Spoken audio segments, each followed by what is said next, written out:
स्वागत है आप सभी का। आपके साथ मैं हूं स्वप्निल। नव संकल्प शिविर यानी कांग्रेस के चिंतन शिविर में सोनिया गांधी ने अपने संबोधन में कांग्रेस में संगठन की मजबूती की बात कही। उन्होंने दृढ़ निश्चय और एकता का संदेश भी दिया। साथ ही देश में फैली अराजकता के लिए बीजेपी पर निशाना साधा।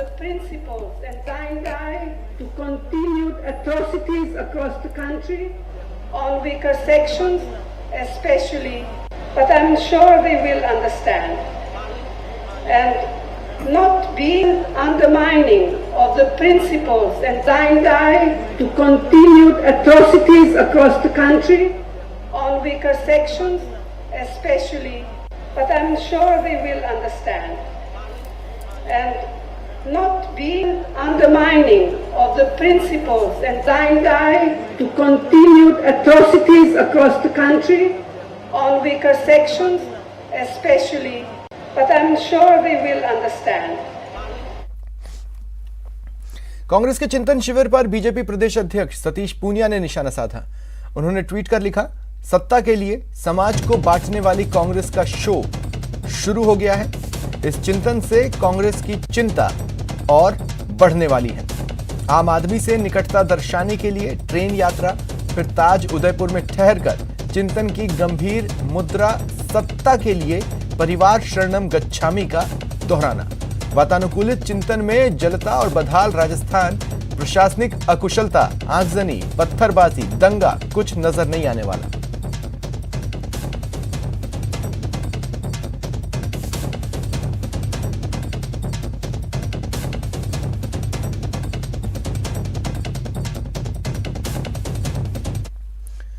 और इधर उपनेता प्रतिपक्ष राजेंद्र राठौड़ ने कांग्रेस के चिंतन शिविर पर सवाल खड़े किए। उन्होंने शिविर को डगमगाती कुर्सी बचाने का जरिया बताया।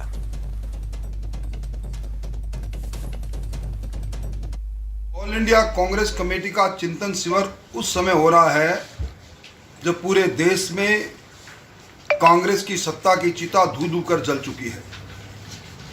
कभी कश्मीर से कन्याकुमारी, अटक से कटक तक शासन करने वाली कांग्रेस अब मात्र 2 राज्यों में है, और वो भी समय की रफ्तार के साथ जब चुनाव में राज्य जाएंगे जब नेस्त नबूत हो जाएगी। राजस्थान में चिंतन शिविर करने से पहले मुख्यमंत्री जी को भयंकर चिंता हो रही है कि उनकी डगमगाई किश्ती पर किसी प्रकार का निर्देश आलाकमान नहीं दे दे। इसलिए वो सारी सरकार मिजाज कुर्सी में लगी है।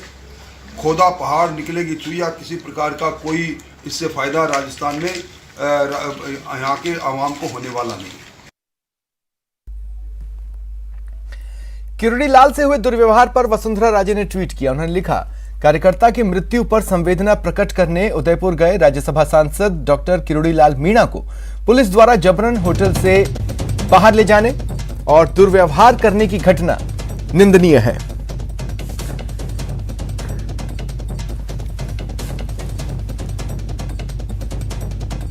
पूर्व सीएम वसुंधरा राजे ने ट्वीट में आगे लिखा कि यह कार्रवाई लोकतांत्रिक गरिमा का अपमान है, इसे बर्दाश्त नहीं किया जाएगा।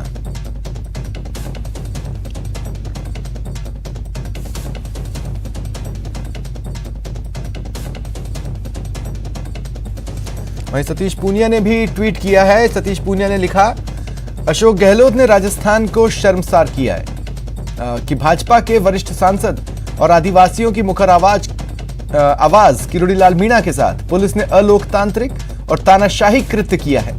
प्रदेश अध्यक्ष सतीश पूनिया, अशोक गहलोत ने राजस्थान को शर्मसार किया है कि भाजपा के वरिष्ठ सांसद और आदिवासियों की मुखर आवाज किरोड़ी लाल मीणा के साथ पुलिस ने अलोकतांत्रिक और तानाशाही कृत्य किया।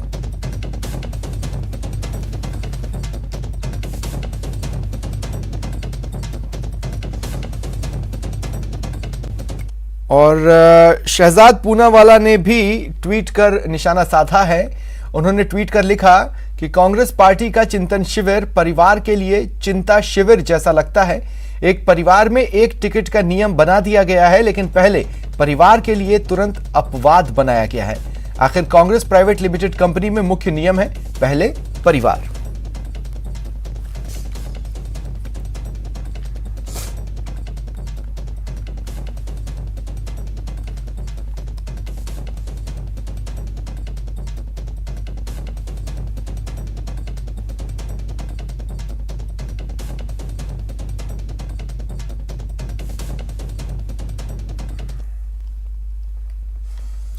प्रदेश में सांप्रदायिक दंगों और बढ़ते अपराधों पर कांग्रेस बीजेपी में वार पलटवार जारी है। मंत्री शाले मोहम्मद ने दंगों के पीछे बीजेपी की साजिश की बात कही तो बीजेपी के वरिष्ठ नेता महंत प्रतापपुरी महाराज ने शाले मोहम्मद के बयान पर पलटवार किया।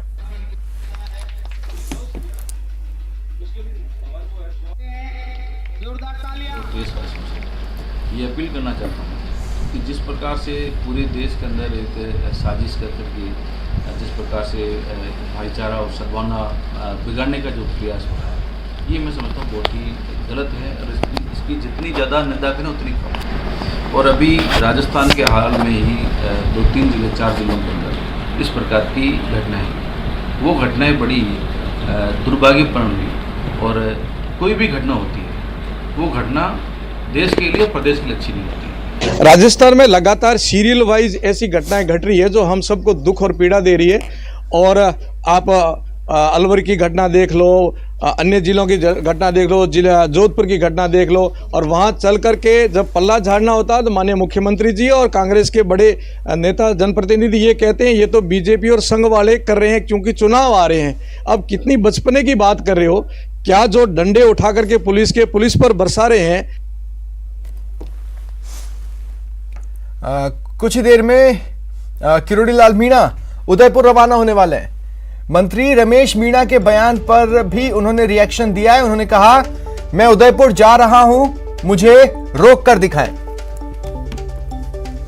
तो ये बड़ी खबर आपको बता रहे हैं। दरअसल मंत्री रमेश मीणा ने प्रभारी मंत्री रमेश मीणा जो कि भरतपुर के प्रभारी मंत्री हैं, उन्होंने किरोड़ी लाल मीणा पर निशाना साधा था। कहा था कि 5 मुकदमे उन पर दर्ज हैं जो प्रमाणित भी हो चुके हैं, ऐसे में उन्हें सरेंडर करना चाहिए और जो खुद अपराधी हैं वो कानून की बात करते हैं। इस बयान पर किरोड़ी लाल मीणा ने साफ कहा कि मैं उदयपुर जा रहा हूं, मुझे रोक कर दिखाएं। तो कुछ ही देर में किरोड़ी लाल मीणा उदयपुर रवाना होने वाले हैं।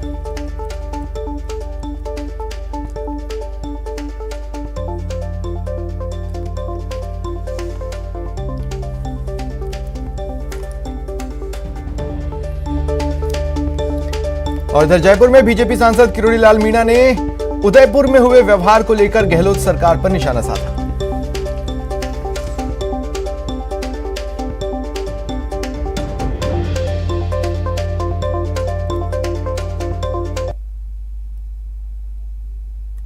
उनसे पूछे क्या कर रहा समझ में नहीं। आपने प्रेस कॉन्फ्रेंस में कोई तथ्य उजागर कर दिए क्या? बड़े तो तथ्य मैंने होटल कानून को ताक में रख के की है, सारे कानून को ताक में रख दिया, नदी के पाड़ दिया जो पिछोला झील में जाती है।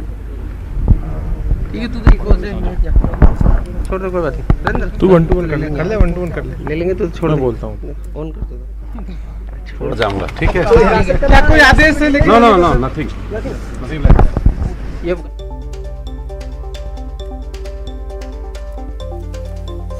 और इधर भरतपुर में प्रभारी मंत्री रमेश मीणा ने कहा कि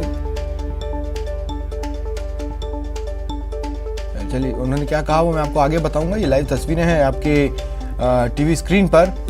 कुछ ही देर में किरोड़ी लाल मीणा उदयपुर के लिए रवाना होने वाले हैं। देखिए आप तस्वीरें अपनी टीवी स्क्रीन पर, वो अपने कार में बैठ चुके हैं। अब देखिए क्या घटनाक्रम रहा है बीते कुछ दिनों का।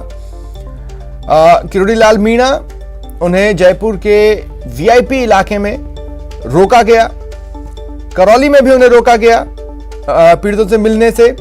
इसके अलावा जैसे ही वो उदयपुर कल पहुंचे, उन्हें पुलिस ने वापस जयपुर के लिए रवाना किया। कमिश्नरेट लेकर जाया जा रहा है। किरोड़ी लाल जी हमारे साथ मौजूद है। कहाँ जा रहे हैं सर? कौन लेने आया? पहले तो एयरपोर्ट थाने के इंचार्ज आए, फिर डीसीपी साहब आए और उन्होंने कहा कि उदयपुर जाने से पहले, प्रतापगढ़ जाने से पहले दरियावद में कल राष्ट्रीय सम्मेलन है आदिवासी समाज का, उसमें मेरे को बुलाया गया है।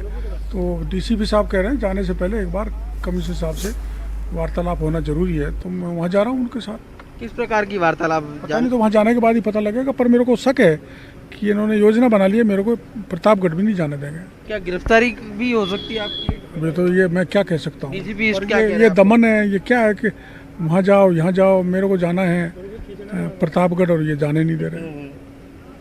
ठीक है, थैंक यू। तो ये है किरोड़ी लाल मीणा जी, जिनको कमिश्नरेट लेकर जाया जा रहा है और वहाँ पर क्या कुछ स्थिति बनती है ये देखने वाली बात होगी, लेकिन पुलिस जो है वो लगातार इनके पीछे है और ये फिलहाल जो है वो इन्हें कमिश्नरेट के लिए पुलिस लेकर रवाना हुई है। भरतपुर में किरोड़ीलाल मीणा को लेकर प्रभारी मंत्री रमेश मीणा ने कहा कि किरोड़ीलाल मीणा पर 5 मुकदमे दर्ज हैं। ऐसे में किरोड़ीलाल मीणा को सरेंडर कर देना चाहिए। पर 5 केस हैं, प्रमाणित हो चुके हैं, खुद अपराधी है, वो कानून की बात करता है, कानून का वायलेशन कर रहा है, खुद अपराधी है, उसको तो सरेंडर कर देना चाहिए। वो किसको कौन सी बात करता है, किस अधिकार की बात करता है, किसके लिए लड़ रहा है? वो खुद अपराधी है। जो आदमी जिसके पास 5 केस लगे हुए हैं उसको तो सरेंडर करके अंदर जाना चाहिए। वो तो न्यूसेंस करने के अलावा उसके पास काम क्या है? गिरफ्तारी क्यों नहीं होती है? सार्वजनिक रूप से घूम रहे हैं, गिरफ्तारी क्यों नहीं हो रही? वही तो हम बात कर रहे हैं कि ये माहौल जैसा भी हम अरेस्ट करने के लिए उसको क्या रखा है, पुलिस को माहौल खराब करते हैं, वातावरण बनाते हैं कि भाई हम सही है। तो मैं तो किरोड़ीलाल मीणा को कह रहा हूँ कि कानून की बात करता है, फिर कानून का उल्लंघन नहीं करेंगे तो किरोड़ीलाल तो खुद कानून का ही वांटेड है। बीकानेर जिला मुख्यालय से करीब 150 किलोमीटर दूर दराज में बसे गांव में आए दिन होने वाली आगजनी की घटनाओं से लाखों का नुकसान ग्रामीणों को हो रहा है। बज्जू कोलायत क्षेत्र से निकल रही इंदिरा गांधी नहर आसपास के वन क्षेत्र का दायरा बड़ा होने के कारण गर्मी के दिनों में वन क्षेत्र के बीच से निकल रहे बिजली के तारों में शॉर्ट सर्किट या अन्य कारणों से आग लगने से सैकड़ों पेड़ स्वाहा हो जाते हैं। गर्मी से कई ग्रामीण क्षेत्रों में आग लगने की घटनाएं आई हैं, लेकिन बीकानेर के कोलायत विधानसभा में अग्निशमन दल की कोई व्यवस्था ही नहीं है। आए दिन आग लगने से लाखों का नुकसान हो रहा है, लेकिन दमकल के लिए जिला मुख्यालय की ओर देखना पड़ता है।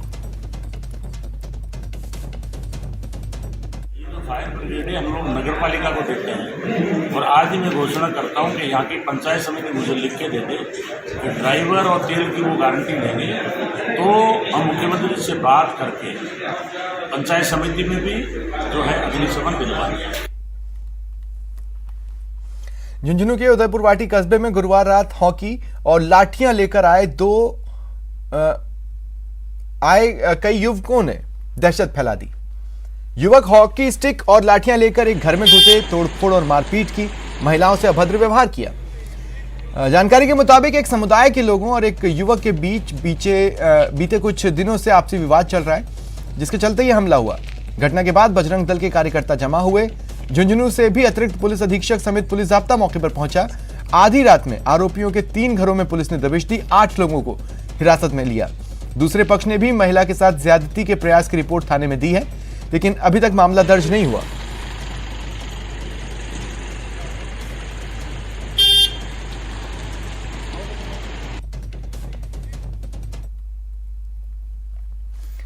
वाघा बॉर्डर की तर्ज पर अब बीकानेर के खाजूवाला में आमजन को बीटिंग रिट्रीट सेरेमनी जल्द देखने को मिलेगी। बीएसएफ ने राजीव सर्कल के पास बीएसएफ ग्राउंड में बीटिंग रिट्रीट सेरेमनी को लेकर तैयारियां पूरी कर ली हैं। अगले महीने के अंतिम सप्ताह तक यहां पर एक भव्य कार्यक्रम होगा, जिसमें वाघा बॉर्डर की तर्ज पर बीएसएफ के जवान अपने कर्तव्य दिखाएंगे। बीटिंग रिट्रीट सेरेमनी के आयोजन को लेकर बीएसएफ के जवानों की रिहर्सल शुरू हो गई। आज युग है नारी सशक्तिकरण का। अब सीमा सुरक्षा बल में भारत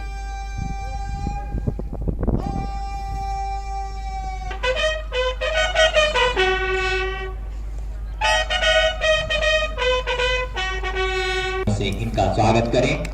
पूरे प्रोग्राम के तहत हम लोगों ने ये निर्णय लिया कि जिस तरह से अटारी में और नाड़ा बेट में, ऑक्ट्राय में बॉर्डर पे जो रिट्रीट परेड होती है, उसी तरह की परेड एक खाजूवाला में करने का निर्णय लिया। और ये परेड का आज हमने विजिट किया, यहाँ पे देखा, इनकी रिहर्सल देखी। ये एक तरह से एक रिहर्सल थी, क्योंकि हम देखना चाह रहे थे कि ये जो ग्राउंड बनाया है, परेड ग्राउंड बनाया है, इसके मुताबिक हमारी परेड सेट हो सकती है क्या। और रिहर्सल ये लोग कर रहे थे। कमांडेंट 114 वाहिनी और भी हमारे पास एक्सपर्ट आए, रामकरण एक ड्रिल इंस्ट्रक्टर हमने बुलाया था, और भी राजस्थान फ्रंटियर से पूरा सहयोग मिला है इसके लिए। अजमेर पॉक्सो कोर्ट ने बड़ा फैसला सुनाते हुए 7 साल की मासूम के साथ सामूहिक दुष्कर्म के 2 दोषियों को अंतिम सांस तक जेल में रखने का आदेश सुनाया। मामला ब्यावर शहर का है। साल 2019 में आया था, जब आरोपी महेंद्र सिंह और कुशाल सिंह ने रात के समय अपने डेरे में मां बाप के साथ सो रही मासूम को स्कूटर पर बैठाकर सुनसान जगह ले गए और उसके साथ दुष्कर्म किया। सूचना मिलते ही पुलिस ने कार्रवाई की। सीसीटीवी कैमरों की मदद से आरोपियों की पहचान कर गिरफ्तार किया और अदालत में चालान पेश किया। चर्चित मुकदमे के अंदर फैसला सुना है कि ब्यावर का एक बहुत ही चर्चित मामला था, जिसमें छोटी 7 वर्षीय नाबालिग बच्ची अपने माता पिता के साथ डेरे में सो रही थी और डेरे से अभियुक्तगण उस बच्ची को उठाकर ले गए और उसके साथ सामूहिक दुष्कर्म जैसी घटना घटित की। पुलिस ने उसी समय वहाँ पर गश्ती दल की गाड़ी जा रही थी और वो बच्ची रोती हुई जब माँ के पास आई तो माँ ने देखा कि उस बच्ची की तबीयत ज़्यादा ख़राब है, उसके शरीर के कई जगह से खून आ रहा है। तो उस बच्ची को पुलिस गश्ती दल को सूचना की। गश्ती दल तत्काल प्रभाव से उस बच्ची को और उसके माता पिता को अस्पताल ले गए और पीड़िता को अस्पताल में भर्ती कराया। पीड़िता 7 दिन तक भरतपुर जिले के कुम्हेर थाना इलाके के बाबेन गांव में शादी समारोह के दौरान मामूली कहासुनी ने खूनी संघर्ष का रूप ले लिया। कार में सवार होकर आए हथियारबंद बदमाशों ने जमकर फायरिंग की, जिसमें सुरेश नाम के युवक की मौत हो गई। गुस्साए परिजनों ने भी हमलावरों में से एक को पकड़कर पीट कर मौत के घाट उतार दिया। जानकारी के अनुसार बाबेन गांव के सुरेश लोधी के घर में शादी समारोह था और उसी दौरान गांव का विजेंद्र तेज रफ्तार में वहां से बाइक बार बार निकाल रहा था। लड़की पक्ष ने उसे टोका तो विवाद हुआ, जिसके बाद 2 गाड़ियों में अवैध हथियारों के साथ पहुंचे बदमाशों ने फायरिंग की। गोली लगने से दुल्हन के चाचा सुरेश की मौत हो गई। दूसरे पक्ष के लोगों ने हमलावर विजेंद्र को पीट कर मौत के घाट उतार दिया। पुलिस के उच्च अधिकारी मौके पर पहुंचे और आरोपियों की तलाश की, लेकिन तब तक आरोपी भागने में कामयाब हो गए। आज शाम को 7:30 बजे के आसपास का घटनाक्रम है। यहाँ एक परिवार में, लोधा परिवार में शादी का फंक्शन था। उसमें सुरेश जो शादी वाला फंक्शन पक्ष है, उनका एक बच्चे के और सुमित ठाकुर के आपस में कहासुनी होगी किसी मोटरसाइकिल तेज़ी चलाने के मामले को लेकर के, और सुमित ने उस पर फायर कर दिया। इसको परिजन इसको हॉस्पिटल ले जा रहे थे। इसी बीच में विजेंद्र पर गांव वालों ने मारपीट कर दी, उसके साथ अधमरा कर दिया। इतने पुलिस आ गई थी, उसको विजेंद्र को हॉस्पिटल कुमेर ले गए, वहाँ डॉक्टरों ने मृत घोषित कर दिया। शादी में थी 3-4 बदमाश आए। मेरे गांव का विजेंद्र दादा के नाम से बदमाश है। वो आया, उसने आते ही फायरिंग गाली गलौज चालू कर दी। हमने मना किया तो उसने सीधी आते ही गोली दी। गाली गलौज करते हुए 4-5 बदमाश थे, उसके साथ में सीधी फायरिंग गोली चलाई। जैसे उसकी 2 गोली दी। इसको विजेंद्र का लड़का है। दौसा में गैंगस्टर जीतू बोरोदा की हत्या के आरोपियों को पुलिस अब तक गिरफ्तार नहीं कर पाई है। जीतू की 25 मई को शादी होनी थी। उससे पहले ही विरोधी गैंग ने उसे पीट कर मार डाला। जीतू के शरीर पर चोट के करीब 1 दर्जन निशान थे। पुलिस ने हत्याकांड को अंजाम देने वाले बदमाशों की तलाश के लिए 15 टीमें बनाई हैं। इसके अलावा दौसा की साइबर टीम और जिला स्पेशल टीम बदमाशों की धरपकड़ के प्रयास कर रही है।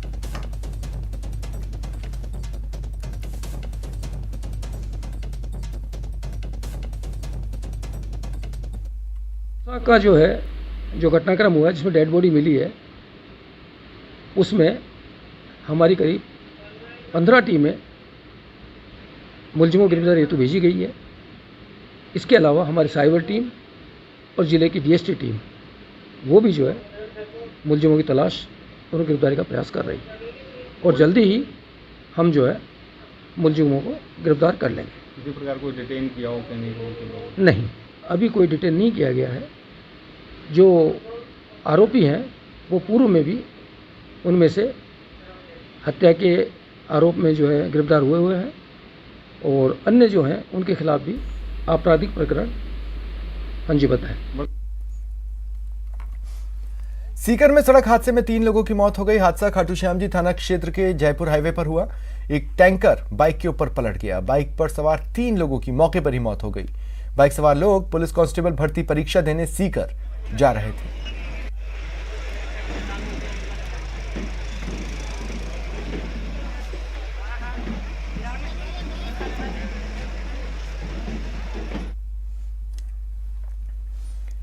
छोटी लाडली नाम से मशहूर रणथंभौर की जानी मानी बाघिन T61 आज सुबह जोन नंबर 7 में मृत मिली। सुबह ही इस बुरी खबर से वन्यजीव प्रेमियों को काफी आघात पहुंचा। जोन नंबर 7 की रौनक कही जाने वाली इस बाघिन का अक्सर यहां दीदार हुआ करता था। बाघिन के मौत के वास्तविक कारणों का भी पता नहीं चला है। पोस्टमार्टम के बाद ही ये क्लियर होगा। हालांकि जानकारों का कहना है कि तेज गर्मी के दौरान हीट स्ट्रोक या हार्ट अटैक से मौत हुई हो सकती है। बाघिन T61 की उम्र 23 से 34 साल के बीच बताई जा रही है।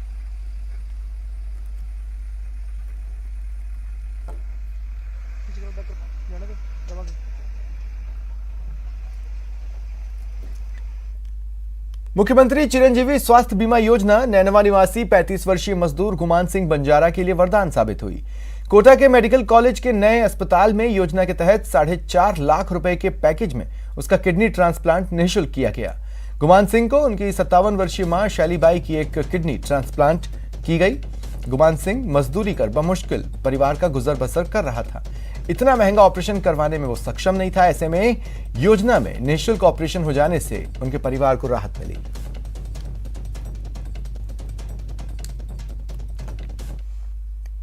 किडनी ट्रांसप्लांट अपने आप में एक बहुत बड़ी सर्जरी है और इसमें चिकित्सीय चुनौतियों के साथ साथ सामाजिक चुनौतियां और कानूनी चुनौतियां भी रहती हैं और उन सबको हमने धीरे धीरे क्रॉस किया और ट्रांसप्लांट की परमिशन ली गई। और चूंकि ये पहला ट्रांसप्लांट था इसलिए जयपुर से एक बैकअप टीम भी हमने बुला करके रखी एहतियात के तौर पर। और टोटल ऑपरेशन को अगर हम 2 भागों में विभाजित करें तो एक डोनर पार्ट होता है और एक रेसिपिएंट पार्ट होता है। डोनर पार्ट में करीबन 2 से 2.25 घंटे लगे और रेसिपिएंट पार्ट में करीबन 3 से 3.25 घंटे लगे। नैनवा निवासी गुमान सिंह के किडनी ट्रांसप्लांट हुआ। गुमान सिंह की मां ने अपने बेटे के लिए किडनी देकर उनको नया जीवन दान दिया। हाड़ौती के लोगों को अब किडनी ट्रांसप्लांट के लिए देश के बड़े शहरों की ओर रुख नहीं करना पड़ेगा। कोटा से न्यूज़ 18 राजस्थान के लिए ओम प्रकाश मारू। श्रीगंगानगर सहित प्रदेश भर में आज से शुरू हुई पुलिस भर्ती परीक्षा की पहली पाली संपन्न हुई।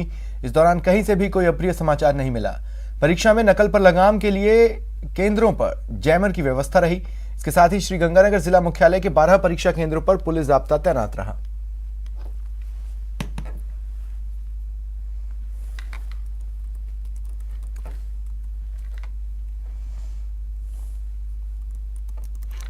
सरहदी जिले श्री गंगानगर सहित प्रदेश भर में आज से राजस्थान पुलिस कांस्टेबल भर्ती परीक्षा शुरू हो गई है। आज पहली पारी की परीक्षा जस्ट अभी समाप्त हुई है और अभी हम श्री गंगानगर जिला मुख्यालय के एक सेंटर पर मौजूद हैं जहां हम देख सकते हैं कि परीक्षार्थियों का परीक्षा देने के बाद बाहर आने का भी सिलसिला शुरू हो गया है। तो वहीं दूसरी पारी के परीक्षार्थी जो 3 बजे से शुरू होगी उसके परीक्षार्थियों का भी परीक्षा केंद्रों पर पहुँचने का सिलसिला शुरू हो चुका है। हमारे साथ कुछ परीक्षार्थी, हम उनसे बात करते हैं। आप कहाँ से आए हो? सुजानगढ़ से। सुजानगढ़ से आए हो। कैसा रहा परीक्षा प्रश्न का स्तर? अच्छा था। अच्छा था, मतलब सामान्य रहा, हार्ड रहा, इजी रहा? सामान्य भी था, थोड़ा हार्ड था। यदि हम विषय वाइज बात करें तो किस सब्जेक्ट के हार्ड थे? कंप्यूटर के हार्ड हाँ। थे। बाकी ठीक थे। कैसे?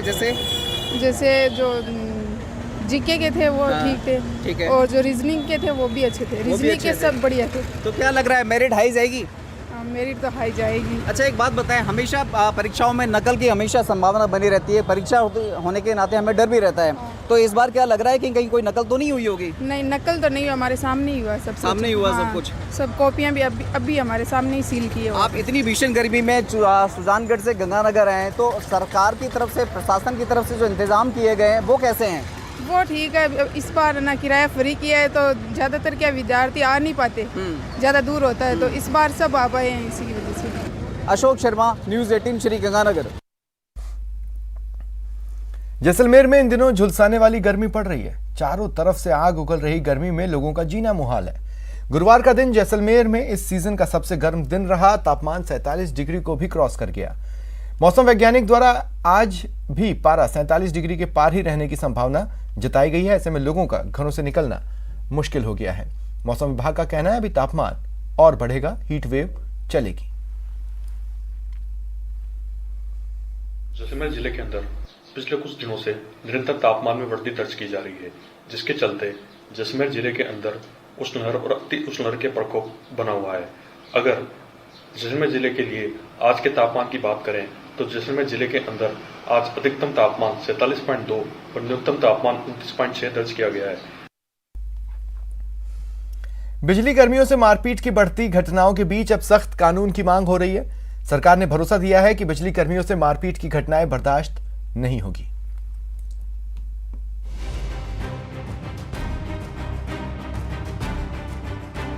तारीख 28 मार्च, जगह बाड़ी बिजली ऑफिस धौलपुर।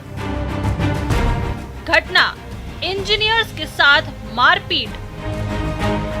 आरोप बाड़ी विधायक गिरिराज मलिंगा पर।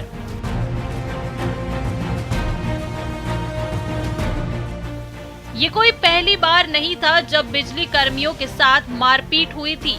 ऐसी घटनाएं होती रहती हैं। कभी विधायक पर आरोप लगता है तो कभी सांसद पर, कभी सरपंच पर तो कभी पार्षद पर। हाल ये है कि इस साल अब तक पूरे प्रदेश में बिजली कर्मियों से मारपीट के 25 मामले दर्ज हो चुके हैं।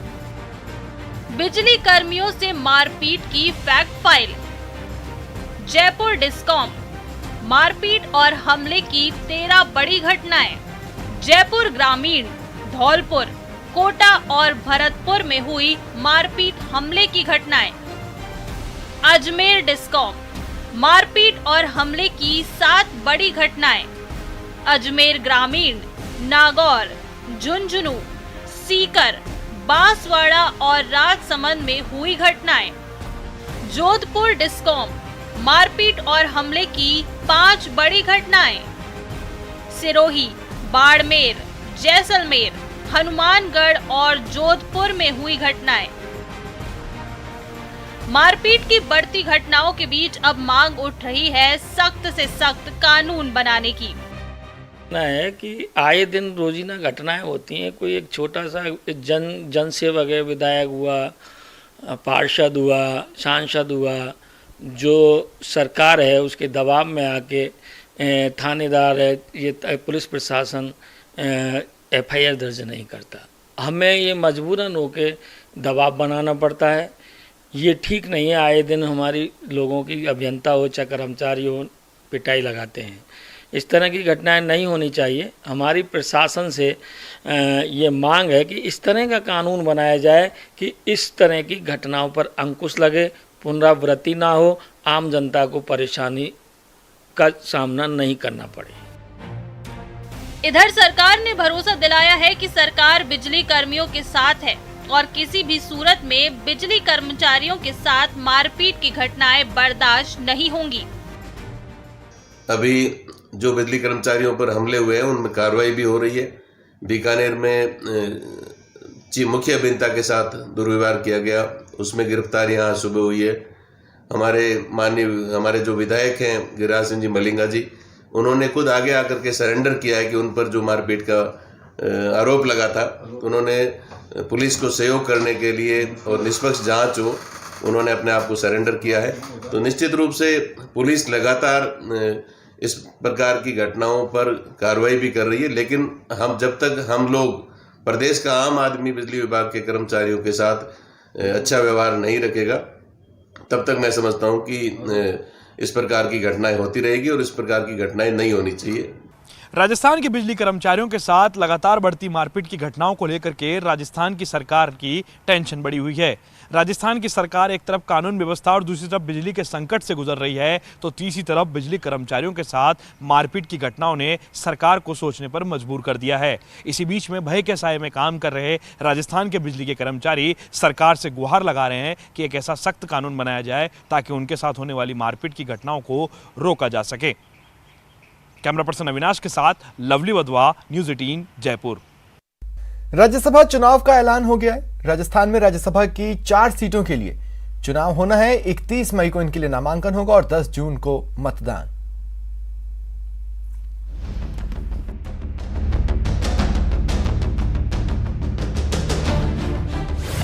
राज्यसभा के रण में होगा घमासान। क्या बीजेपी करेगी तोड़ फोड़ की सियासत? राज्यसभा के रण में कौन मारेगा बाजी? राज्यसभा चुनाव की रणभेजी बज चुकी है। प्रदेश की 10 में से 4 सीटों पर चुनाव होने जा रहे हैं। अभी तक इन 4 सीटों पर बीजेपी के ओम प्रकाश माथुर, KJ अल्फोंस, राजकुमार वर्मा, हर्षवर्धन सिंह डूंगरपुर निर्वाचित हुए थे। वर्तमान में कांग्रेस के पास 108 सीटें होने के कारण कांग्रेस 82 वोट से 2 सीटें आराम से जीत सकती है। उसके बाद भी कांग्रेस के पास 26 वोट बचे रहेंगे। तीसरी सीट पर कब्जा जमाने के लिए कांग्रेस को 15 वोट कम पड़ेंगे। वहीं विधानसभा में निर्दलियों की संख्या 13 है, जो अभी सरकार के साथ सत्ता में शामिल है, जबकि भाकपा के 2 और भारतीय ट्राइबल पार्टी के 2 वोट भी कांग्रेस के पास हैं। ऐसे में कहा जा रहा है कि तीसरी सीट पर भी कांग्रेस का कब्जा होगा। विधायकों की संख्या का गणित: भाजपा 71, कांग्रेस 108, भारतीय कम्युनिस्ट पार्टी 2, निर्दलीय 13, राष्ट्रीय लोक दल 1, राष्ट्रीय लोकतांत्रिक पार्टी 3, भारतीय ट्राइबल पार्टी 2। वहीं बीजेपी के पास 71 विधायक हैं। इस लिहाज से एक सीट पर जीत दर्ज होगी। हालांकि बीजेपी को दूसरी सीट के लिए मात्र 11 वोट कम पड़ेंगे। सियासी अनुमान के मुताबिक बीजेपी इस 11 वोट को पूरा करने में जोड़ तोड़ का प्रयास जरूर करेगी। चुनाव कार्यक्रम की बात करें तो राज्यसभा चुनाव 2022 नामांकन दाखिल करने की अंतिम तिथि 31 मई, 3 जून तक नाम वापस लेने की अंतिम तिथि, 10 जून को सुबह 9 बजे से 4 बजे तक मतदान, 10 जून शाम को होगी मतगणना। बहरहाल चुनाव की घोषणा के साथ ही राजनीतिक सरगर्मी तेज होने की संभावना बढ़ गई है और राज्यसभा की चौथी सीट के लिए बाड़ेबंदी की संभावना से भी इनकार नहीं किया जा रहा। हालांकि ये भी कहा जा रहा है कि इन राज्यसभा सीटों का बदला हुआ परिणाम राष्ट्रपति चुनाव पर भी असर डालेगा। Bureau report, news 18 Rajasthan. फिलहाल इतना ही। नमस्कार।